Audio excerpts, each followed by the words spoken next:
আসসালামু আলাইকুম বন্ধুরা, welcome back to my channel পড়ি সহজ।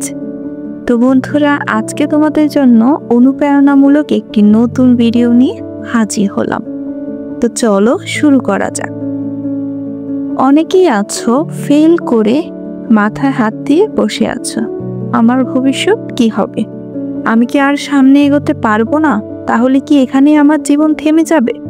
না, একদম ভেঙে পড়া চলবে না। ফেল করাটা কখনোই শেষ কথা নয়, বরং একটি নতুন অধ্যায়ের শুরু হয় এই ফেল করার মাধ্যমে। তোমার ভেতরে জেগে ওঠে একটি অসীম সম্ভাবনা, সাহস জাগে লড়াই শুরু করার। আর এই লড়াইয়ের মাধ্যমেই হবে তোমার জয়। শুধু বিশ্বাস রাখতে হবে নিজের ওপর। সবাই তো ভুল করে, কিন্তু ভুল থেকে শেখাই হচ্ছে বড় গোল।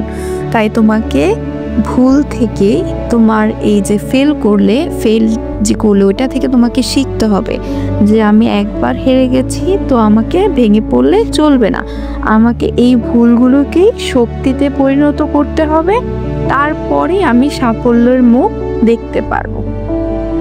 তো তোমাদেরকে প্রথমেই বলবো যে তোমরা সময় নষ্ট করবে না। সময় নষ্ট করলে তোমরা হেরে যাবে। সময়ের সঠিক ব্যবহার করো। অনেকেই আছে মোবাইল চালাও, মোবাইল চালিয়ে সময় নষ্ট করো, ভাববো পরীক্ষা আসলে পড়বো, এরকম করলে হবে না। তোমাদেরকে অবশ্যই সময়ের সঠিক ব্যবহার করতে হবে, তাহলেই তুমি আবারও সাফল্যের মুখ দেখতে পারবে। তো সময় হারালে তুমি তোমার স্বপ্নটাকেও কিন্তু হারিয়ে ফেলবে। তো আজ থেকে সঠিকভাবে সময়কে কাজে লাগাও, কারণ সময় কখনোই তোমার জন্য ফিরে আসবে না।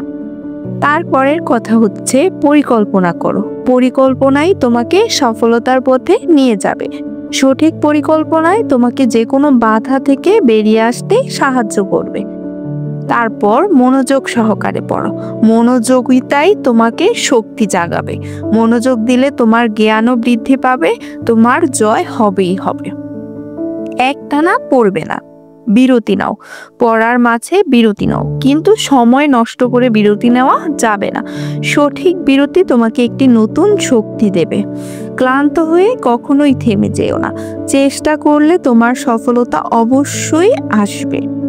যখন তুমি বই পড়াকে আনন্দদায়ক মনে করবে, তখনই তোমার কাছে পড়াশোনাটাও জীবনের সবচেয়ে সুন্দর একটি অংশ হয়ে দাঁড়াবে।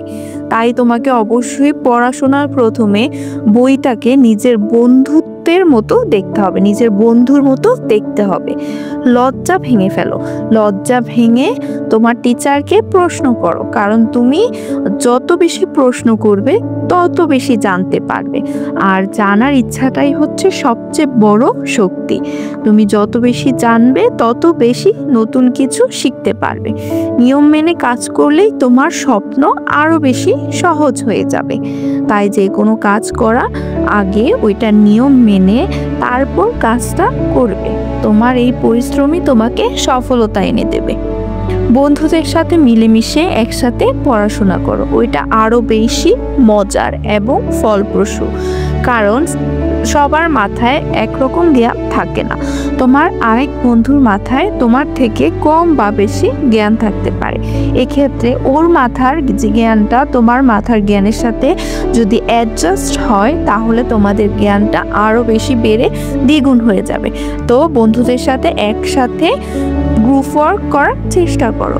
ভুল করলে কখনোই তুমি হেরে যাবে না। ভুল হবে তোমার শিক্ষক। ভুল থেকে তুমি নতুন কিছু শিখো। পড়াশোনাকে মজা বানাও, সফলতা আসবে তাহলেই তোমার। নিজের ওপর বিশ্বাস রাখো। প্রতিদিন একটু একটু করে পড়াশোনা করে নিজের স্বপ্নের পথে পা বাড়াও। স্পষ্ট লক্ষ্য ছাড়া পথ হারানো সহজ। তো আমি বলবো তুমি কখনোই ফেল করে হেরে যাবে না। ফেল করে অনেকেই আছে নিজের জীবন দিয়ে দেয়, তারপর পড়াশোনা বন্ধ করে দেয়। এটা কখনোই করা যাবে না। তুমি ফেল থেকে নিজেকে আরো বেশি আগানোর শক্তি পাবে। তাহলেই তোমার পরিবারের মুখেও হাসি ফুটবে, তোমার নিজের কাছেও প্রশান্তি লাগবে। তাই আমি বলবো তুমি কখনোই ফেল করে হেরে যেও না, আবার নতুন কিছু সৃষ্টি করো, নতুনভাবে পড়াশোনা করো, নতুনভাবে পরিকল্পনা করো। হার মানলেই শেষ হয়ে যাবে, আর লড়াই করলে জয় তোমারই হবে। ধীর মন থাকলে কোনো বাধাই তোমাকে থামাতে পারবে না। তো বন্ধুরা, আশা করি ভিডিও থেকে অল্প একটু কিছু হলেও শিখতে পেরেছো। তো তোমাদের কোনো মতামত থাকলে অবশ্যই কমেন্টে জানাবে। ভিডিওটি ভালো লাগলে বন্ধুদের কাছে শেয়ার করে দিবে। লাইক করো, কমেন্ট করো, সাবস্ক্রাইব করো। আসসালামু আলাইকুম।